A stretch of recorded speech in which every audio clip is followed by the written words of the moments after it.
Maniac Magee, Chapter 5. Later on that first day, there was a commotion in the West End, at 803 Oriole Street, to be exact. At the backyard of 803 Oriole, to be exacter. This, of course, was the infamous address of Finsterwald. Kids stayed away from Finsterwalds the way old people stay away from Saturday afternoon matinees at a $2 movie. And what would happen to a kid who didn't stay away? That was a question best left unanswered. Suffice it to say that occasionally, even today, if some poor, raggedy, nicotine-stained wretch is seen shuffling through town, word will spread that this once was a bright, happy, normal child who had the misfortune of blundering onto Finsterwald's property. That's why, if you valued your life, you never chased a ball into Finsterwald's backyard. Finsterwald's backyard was a graveyard of tennis balls and baseballs and footballs and frisbees and model airplanes and one-way boomerangs.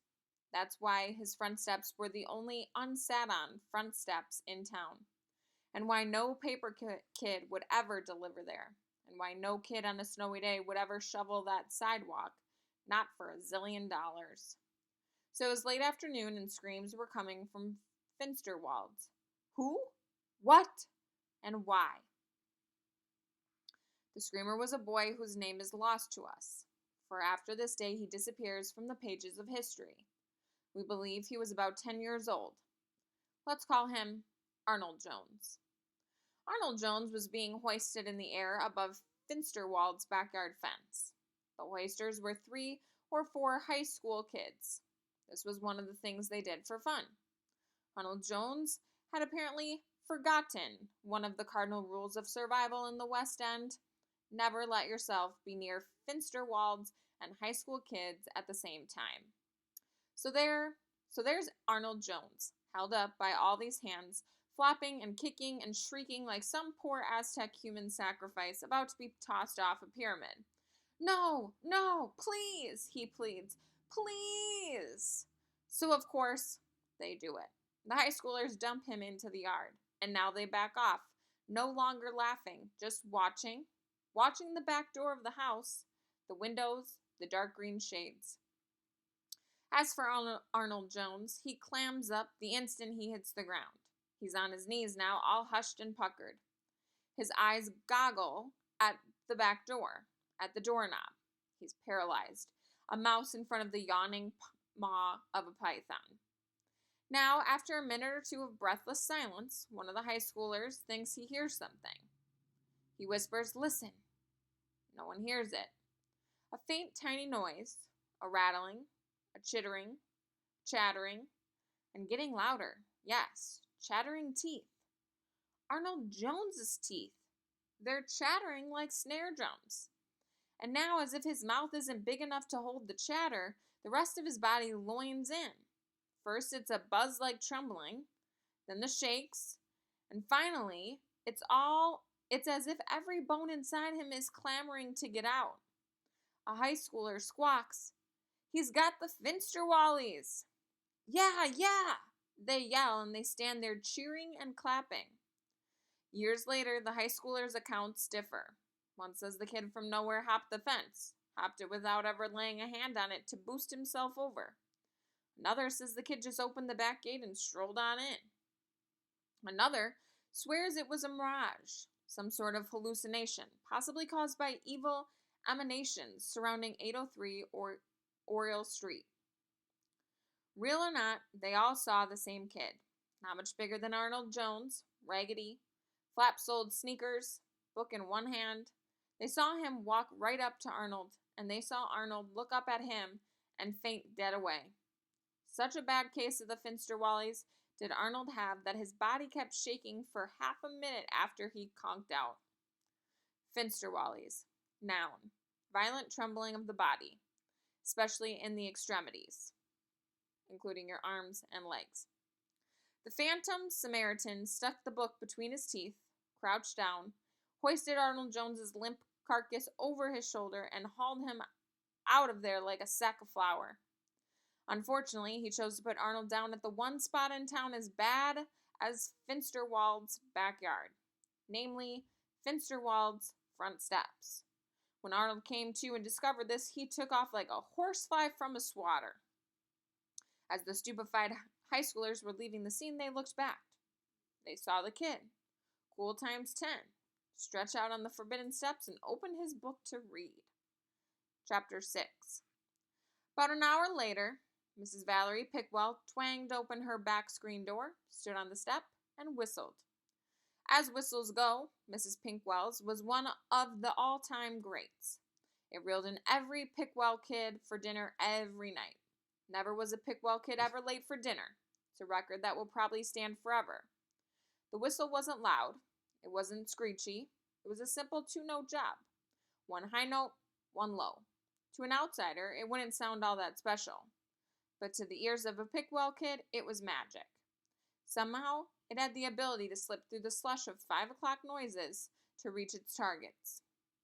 So from the dump, from the creek, from the cracks, from Red Hill, in ran the Pickwell kids for dinner, all 10 of them.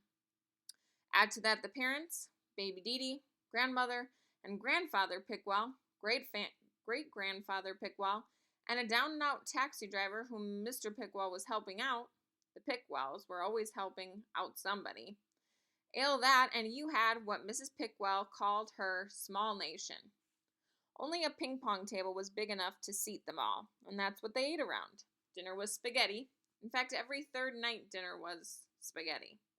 When dinner was over and they were all bringing their dirty dishes to the kitchen, Dominic Pickwell said to Duke Pickwell, "Who's that kid?"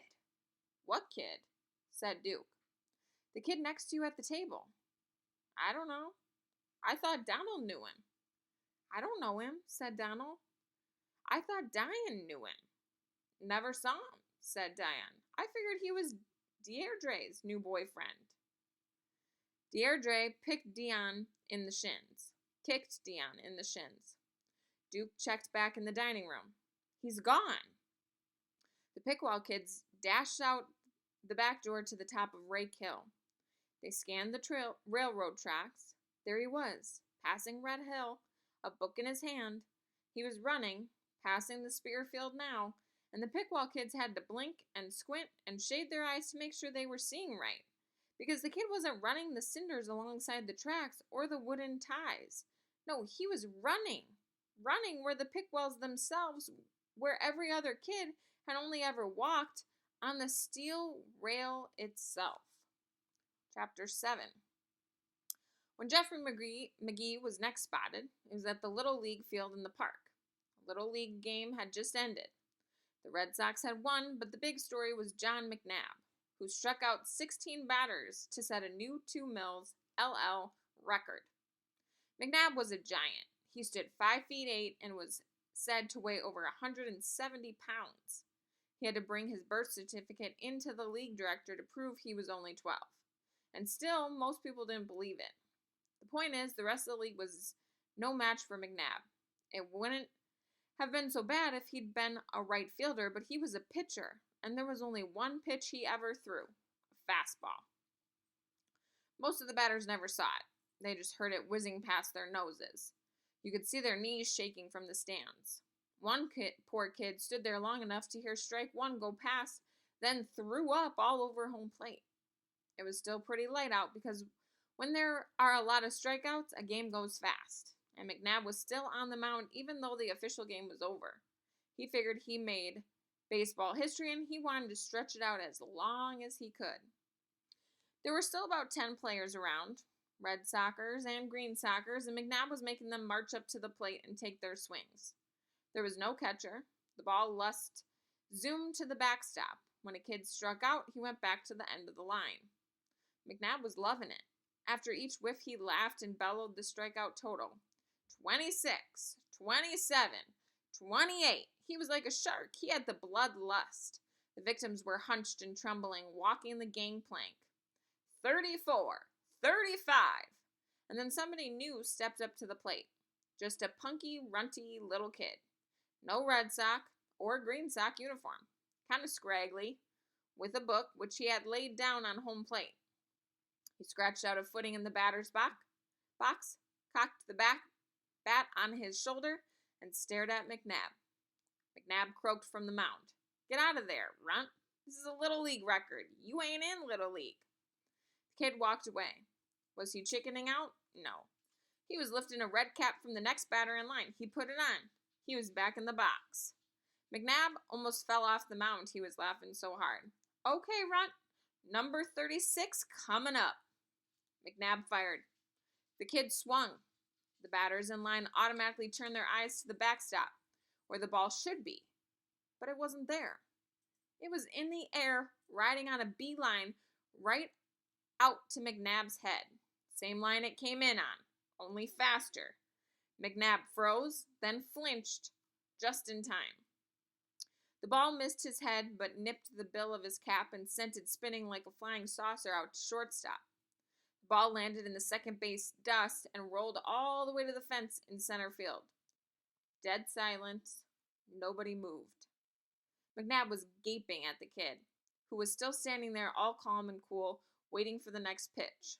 Finally, a sort of grin slithered across McNabb's lips. He roared, Get my hat? Get the ball? 10 kids scrambled onto the field, bringing him the hat and ball. McNabb had it figured out now. He was so busy laughing at the runt, he lobbed him a lollipop and the runt got lucky and pulled it. This time, McNabb wasn't laughing. He fingered the ball, tips digging into the red stitching. He wound, he fired, he thought, man, that sucker's going so fast even I can hardly see it. And then he was looking up, turning, following the flight of the ball, which finally came down to earth in deep left center field and bounced once to the fence. More silence, except from someone who yelled, Yep, then caught himself. Ball, bellowed McNabb. He was handed the ball. He slammed his bat to the ground. His nostrils flared. He was breathing like a picadored bull. He windmilled, reared, lunged, fired. This time, the ball cleared the fence on the fly. No more holding back. The other kids cheered. Somebody ran for the ball. They were anxious now for more. 3 more pitches, 3 more home runs. Pandemonium on the sidelines. It was raining red and green hats. McNabb couldn't stand it. The next time he threw, it was right at the kid's head. The kid ducked. McNabb called, Strike 1. Next pitch headed for the kid's belt. The kid bent his stomach around the ball. Strike 2. Strike 3 took dead aim at the kid's knees, and here was the kid swooping back and at the same time swatting at the ball like a golfer teeing off. It was the craziest baseball swing you ever saw, but there was the ball smoking out to center field. Hold it, runt, snarled McNabb. I can't pitch right when I got a whiz. The kids on the sidelines made way as McNabb stomped off the field, past the dugout, and into the woods between the field and the creek. They waited a pretty long time, but they figured, well, McNabb's whiz probably would last longer than a regular kid's. Might even make the creek rise. At last, McNabb was back on the mound, fingering the ball in his glove, a demon's gleam in his eye. He wound up, fired the ball, headed for the plate, and what's this? A leg ball? It's got legs? Long legs pinwheeling toward the plate. It wasn't a ball at all, it was a frog. And McNabb was on the mound cackling away, and the kid at the plate was bug-eyed. Nobody'd ever tried to hit a fast frog before. So what did the kid do? He bunted it. He bunted the frog, laid down a perfect bunt in front of the plate, third base side, and he took off for first. He was halfway to second before McNabb jolted himself into action. The kid was trying for an inside-the-park home run bunt, the rarest feat in baseball, something that had hardly ever been done with a ball, and never with a frog. And to be the pitcher who let such a thing happen, well, McNabb could already feel his strikeout recording fading to a mere grain in the sandlot of history. So he lumbered off the mound after the frog, which was now hopping down the third baseline. As a matter of fact, it was so close to the line that McNabb had a brilliant idea. Just herd the frog across the line and it would be a foul ball. Or a frog. which is what he tried to do with his foot, but the frog, instead of taking a left turn at the shoe, jumped over it and hopped on toward third base. He was heading for the green fields of left, and the runt kid, sounding like two runners with his flap soles slapping the bottoms of his feet, was chucking dust for third. Only one hope now. McNabb had to grab the frog and tag the runner out, but now the frog shot through his legs over to the mound, and now toward shortstop, and now toward second, and McNabb was lurching and lunging, throwing his hat at the frog, throwing his glove, and everybody was screaming. And the kid was rounding third and digging for home, and unbefroggable, the ball was heading back home too.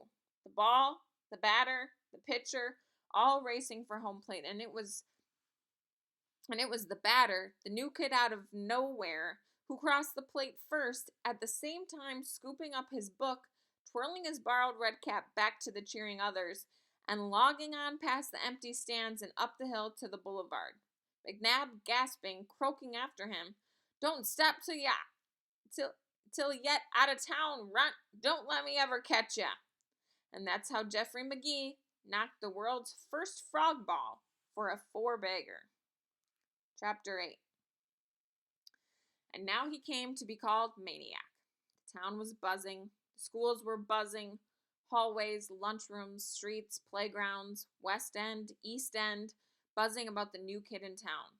The stranger kid, scraggly, carrying a book, flap-soled sneakers. The kid who intercepted Brian Denchey's pass to hands down and punted it back longer than Denny himself ever threw it.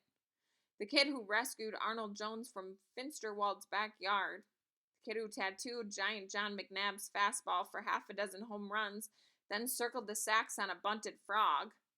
Nobody knows who said it first, but somebody must have. Kid's gotta be a maniac. And somebody else must have said, "Yeah, regular maniac." And somebody else, "Yeah." And that was it. Nobody except Amanda Beale had any other name for him. So pretty soon, when they wanted to talk about the new kid, that's what they called him, Maniac. The legend had a name, but not an address. At least not an official one with numbers. What he did have was the deer shed at the Elmwood Park Zoo, which is where he slept his first few nights in town. What the deer ate, especially the carrots, apples, and day-old hamburger buns, he ate. He started reading Amanda Beale's book his second day in town and finished it that afternoon. Ordinarily, he would have returned it immediately, but he was so fascinated by the story of the Children's Crusade that he kept it and read it to the next day and the next. When he wasn't reading, he was wandering. When most people wander, they walk. Maniac Magee ran. Around town, around the nearby townships, always carrying the book, keeping it in perfect condition. This is what he was doing when his life, as it often seemed to do, took an unexpected turn.